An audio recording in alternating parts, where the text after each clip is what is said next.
C'est ici que le 15 octobre 1987, un commando de soldats putschistes abattait Thomas Sankara et 12 de ses compagnons. Près de 36 ans plus tard, c'est ici que leur corps repose désormais. On mesure à nouveau ce que ça signifie, la mort de Sankara. Et je pense que pendant longtemps, on a été distant de cette réalité, mais voir ces cercueils-là et se rendre compte qu'ils sont définitivement partis, c'est une charge assez lourde. Enterrés une première fois dans un cimetière en périphérie de Ouagadougou, les corps de Thomas Sankara et de ses 12 compagnons avaient été exhumés le 25 mai 2015 pour les besoins de l'enquête sur la mort de l'icône panafricaine et du procès historique entamé en octobre 2021. Depuis, le sort des dépouilles était en suspens.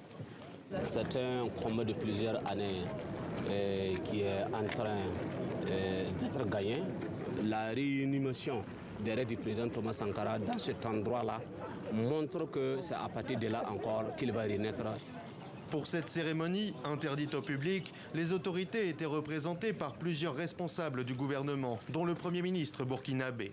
À ses côtés, les proches des 13 hommes tués le 15 octobre 1987.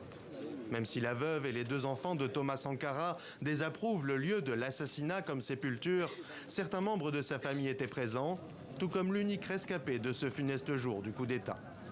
Je remercie tous ceux qui sont venus aujourd'hui, et même ceux qui ne sont pas venus.